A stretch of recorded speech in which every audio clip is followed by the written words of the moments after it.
Hi everyone, welcome back to Sew Pomona. I'm Rebecca. I'm so glad you're here. I wanted to share my end of summer makes before summer's over. But I do a little weekend vlog style video of how I'm wearing my new makes. So I'm gonna start out today. It is Saturday. I have done yoga so far this morning with my husband. I walked my dog Suki. She's a little Chiweenie mix. I'm wearing my Invisalign. I'm on my week 2 trays. And I think I have like 50 trays, so this is gonna be in my mouth for a while. So I am like super hydrated. When I've got the trays in, all I can have is water. So I only take them out to eat. So it's kind of a hassle, but I'm looking forward to having straighter teeth.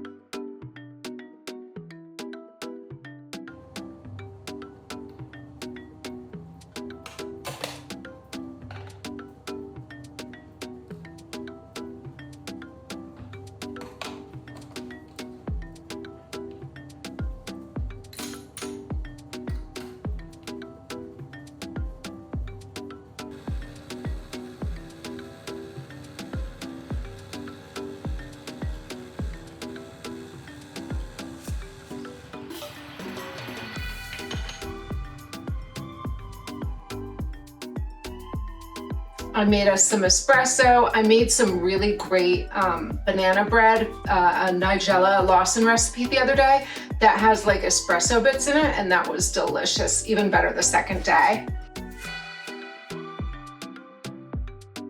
I made a new tea that I'm loving. It's purple jasmine. It's just really tasty.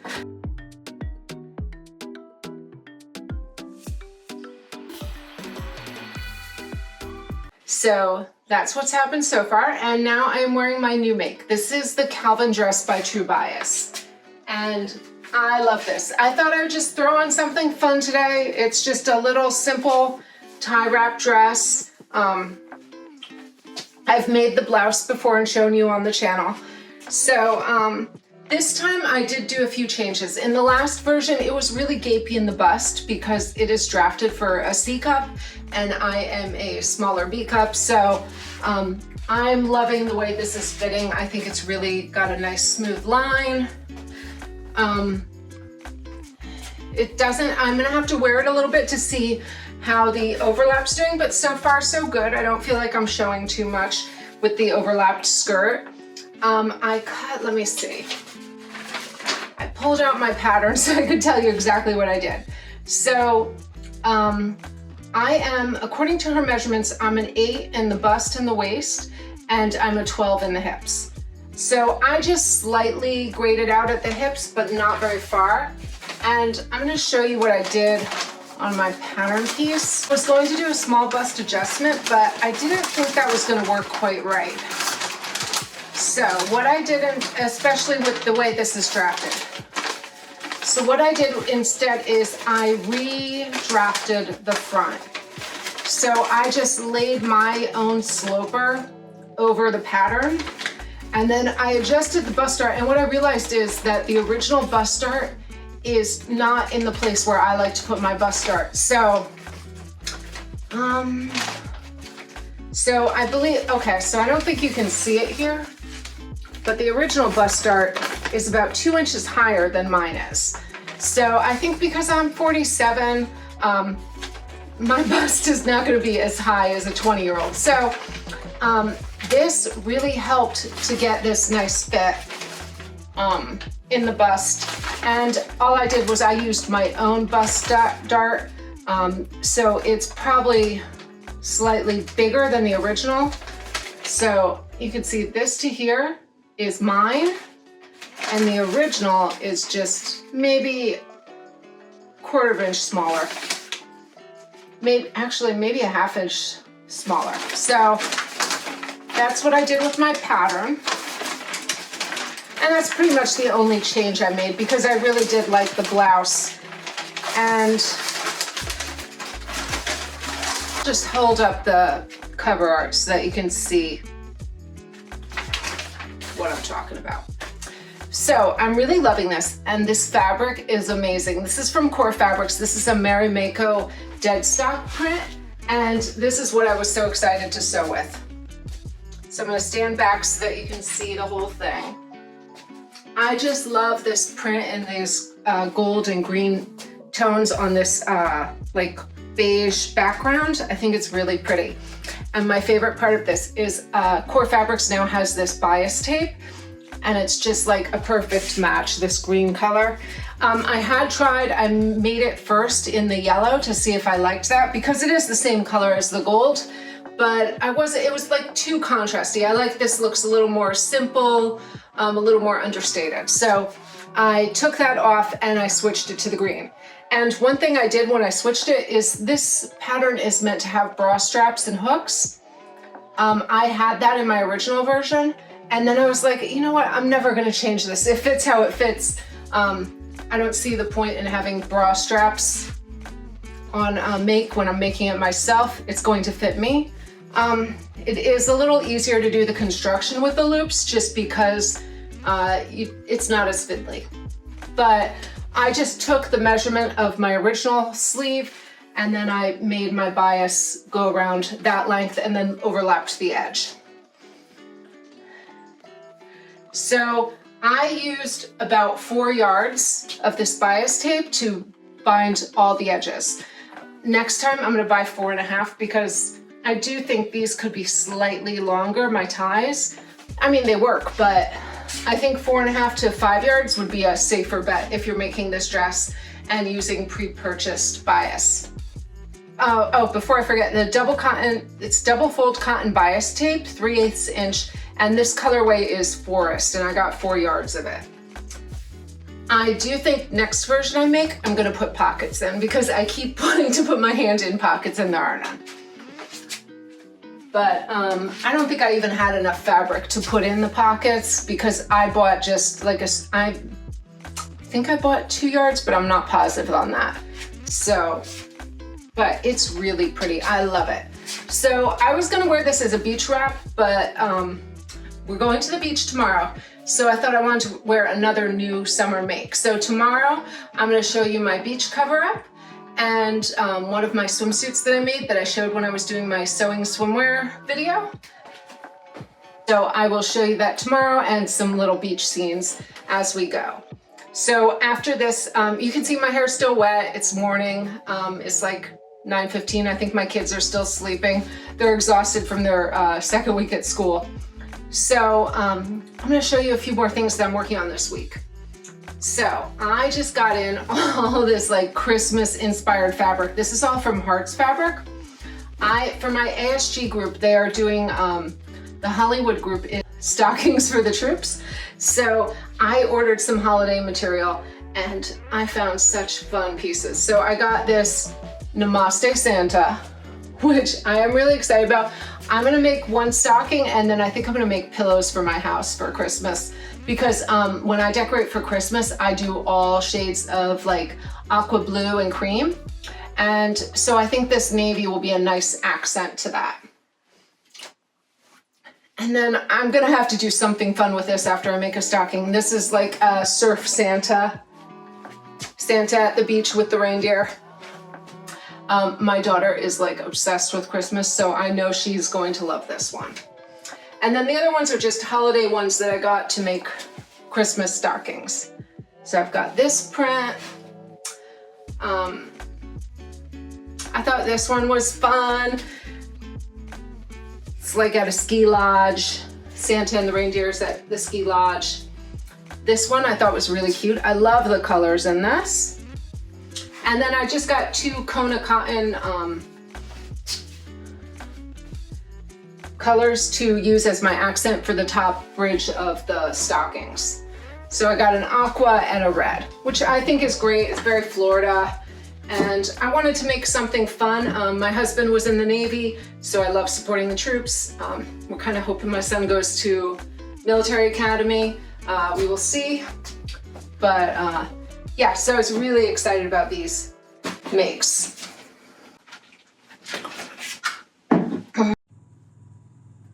Hi guys, it's Sunday and we are spending the day at the beach. We are down at Dania Beach. My brother came over last night and we went to IKEA. He's moving back up to New York next week, so we took a little shopping trip to look for furniture for his new apartment. So today we brought him with us. So my husband, the kids, and my brother are all here at Dania Beach. We're at Dr. Van de Missel Johnson State Park. And this is the beach we come to the most. So I'm gonna show you some footage at the beach. And I'm wearing my new make today. This is the Katja overalls. I'm gonna link below in the description all the pattern information and the maker. I bought this off Etsy. This girl I follow on Instagram had posted a make of this and I was like, I love it. So this is the fabric that I got in Greece and I think it just looks amazing. I really love this outfit. So it's got the little wrap waist. So it's just like a little overall. I'm wearing it over my swimsuit for the beach, which I think is perfect for this sheer material. And it just ties in the front, it ties in the back, and then it has these crisscross straps. Now the original pattern has you use bra straps, but I just fit it to myself because I know I'm gonna wear it the same way every time. And you will see some pictures of me in my swimsuit. Let me show you that now. And you can see how this comes apart too. So it just ties in the back. And I think this is a great beach cover-up. You gotta kind of wiggle your way out of it. And then I am wearing the bikini that I made last week when I did the sewing your own swimwear video. So this is the little bikini I made. I really love this racer back and I like the deep low cut front. I think the bottoms are super comfy and it's got this like blue lining inside which kind of pops out at the top, which I like. So this is super comfy and sporty and was really easy and quick to sew.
The weekend is over, but I wanted to show you the other two makes I made. So I thought I'd just try them on today. It is Wednesday.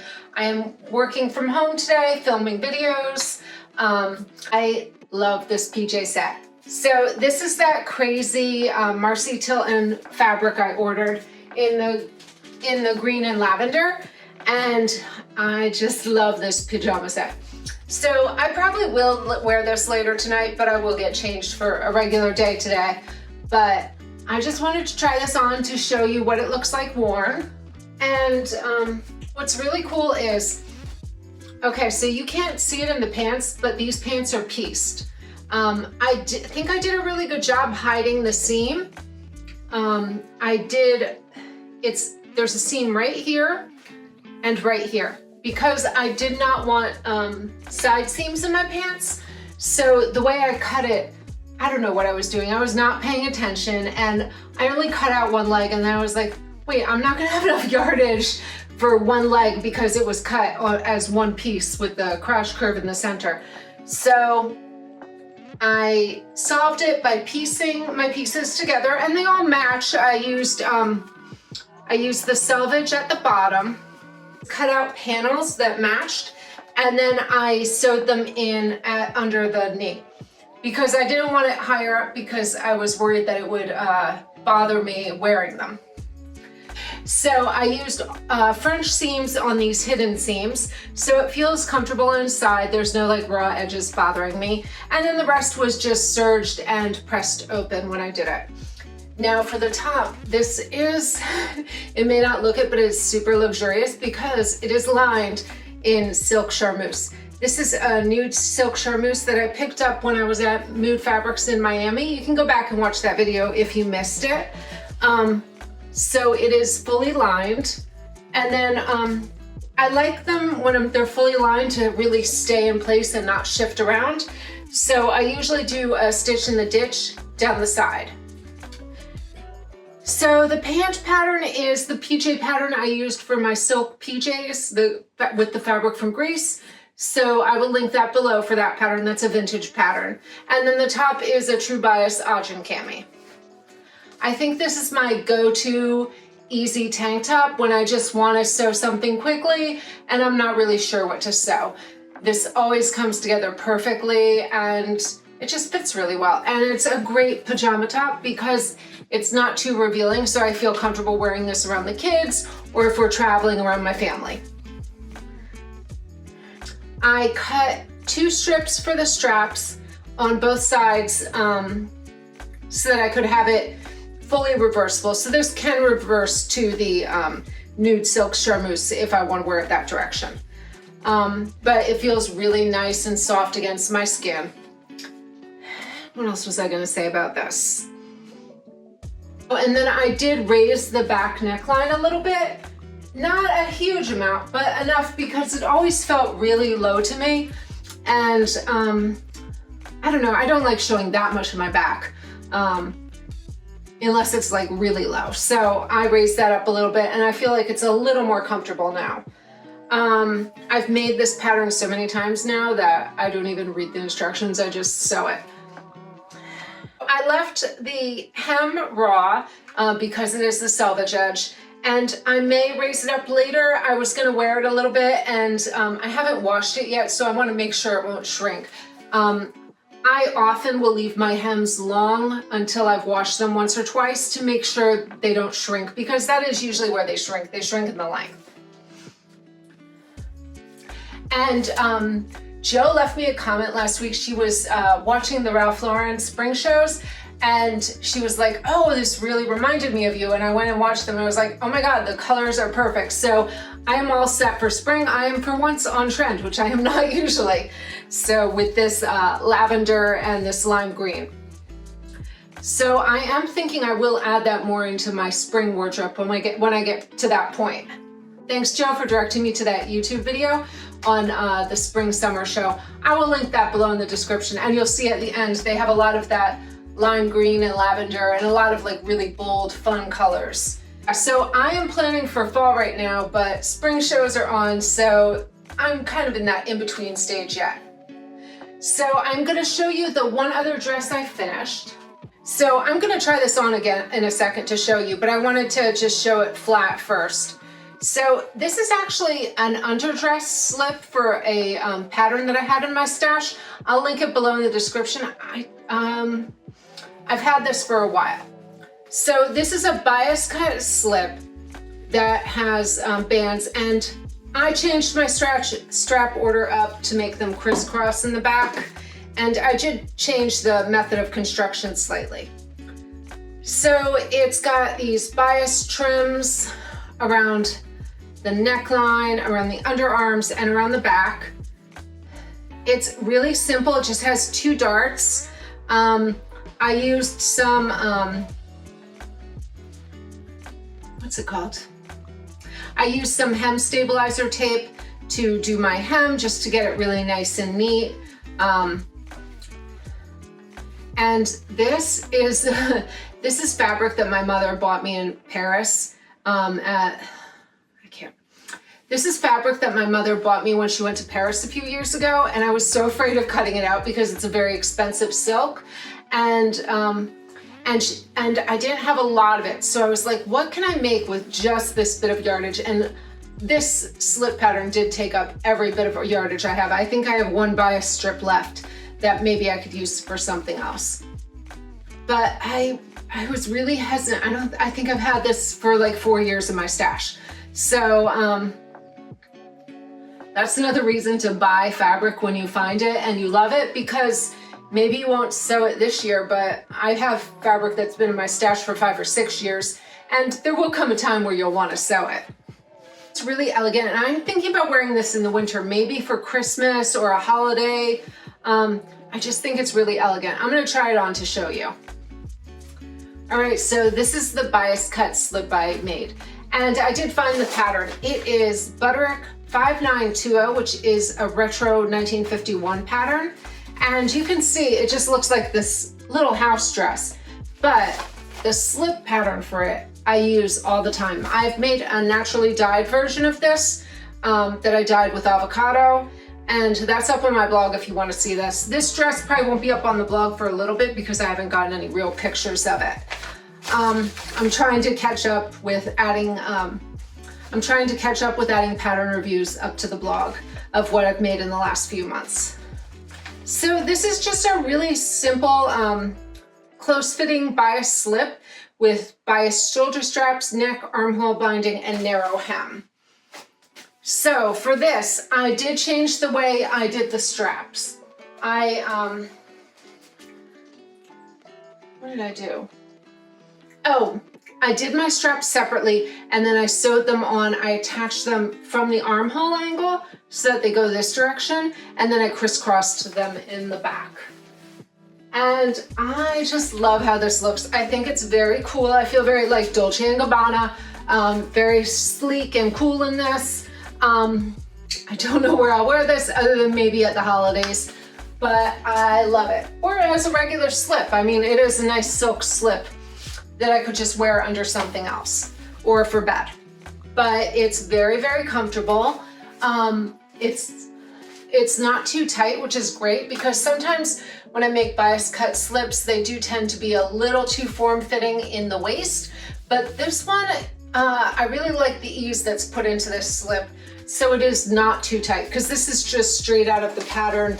And I'm pretty sure I cut a size 12 in this. So this pattern fit pretty much straight out of the box. This is a straight size 12, which is the usual size I use in the big 4, or the big 1 now, since they're all under simplicity. But I love this little slip. And I was really scared to cut into this silk because it was so pricey, and my mom brought it back from Paris. But I'm so glad I did. I love the color. I love this twig print on it. And I really like how the cross straps came out in the back. I'm gonna put up a little picture. I took a picture to send to my mom right after I finished it because she got me this fabric. And it just looked really cool against my hallway, because my hallway is this really vivid blue with my chandelier in the background. So I'm gonna put that up so that you can see what it looks like against that background. So I'm thinking maybe I can make this with something else to wear it with that was in a bright blue, like the color of my wall. All right, so I don't know how much wear I'll get out of this because it is very dressy, but I love it. And it just makes me happy wearing this. I love this color. And I know I don't make formal dresses anymore, but I just found out I'm gonna get to go to my sister's gala in January, which I'm so excited for. So now I'm kind of planning out a ball gown. I don't really sew dressy clothes very often. I'm more of a casual person. So I've ordered some samples. I ordered like this vintage, like fitted ball gown style gown from an Etsy shop that's coming. And so I'm excited to show you that in the future and go through that process, because I feel like that's going to be a very elaborate make. I don't usually sew that kind of stuff. So I'm kind of excited. I'm hoping I can document that all on the video step by step as I construct that gala outfit. I wanted to show you guys, I got a bunch of patterns in the mail. They just arrived, and these aren't really going with my fall wardrobe, so I thought I'd show them while I'm showing my end of summer makes. Simplicity was having a sale last month, and I scooped up some good patterns that I'm going to probably use in the spring. The only one I might use in the winter is this Vogue Patterns V1692. I'm thinking that this is a very dressy looking dress, but I think I could make this really casual and comfortable and sporty. Especially, I love that racer back design. And then I got a bunch of like caftan and spring dress patterns to make up when spring comes back around. So I got this Sandra Rhodes V1627, which I love this, especially the pom-pom treatment they did on the arms. I think it's really cool. So I am excited to try that one out. And then this one is a reissue of a 1979 design. This is V1886. Just a really simple caftan, but I like the low scoop back. So I may make that one, I'm not sure. I might have just bought it for fun. This one I am excited to make for next spring. This is another Sandra Rhodes V1617. It's a little jumpsuit with this like kimono sleeve, waistband ties, and it's got, I really like this waistband with the ties. I think it's very cool looking if you look at the line drawings. So I am excited to make this one in the spring. And then I don't often try McCall's patterns, but I thought this one was cute. If I don't make it for myself, I might make it for my daughter. This is McCall's 8090. And yeah, I just thought this would be a cute beach style dress, summer dress. And yeah, so either for my daughter or myself. And then I did get a few of my winter patterns in, but I'll be showing you those when we continue on with the Plan and Sew Your Seasonal Wardrobe videos, which we'll be back to next week. And then probably toward the end of the month, I'll throw in another what I sewed this month video. So that is it for this week. I hope you enjoyed this little kind of vlog style video, just showing you what I made over the last month or two. I did not sew as much the last 2 or 3 months once I got back from vacation, which is normal for me. I'll probably take a break for another month and then I'll sew up a storm. But I do love all the pieces I made in the last month. Come back next week when we'll talk all about shopping your closet for your wardrobe, and we'll continue on with the series. So thank you so much for watching, and until next time, happy sewing.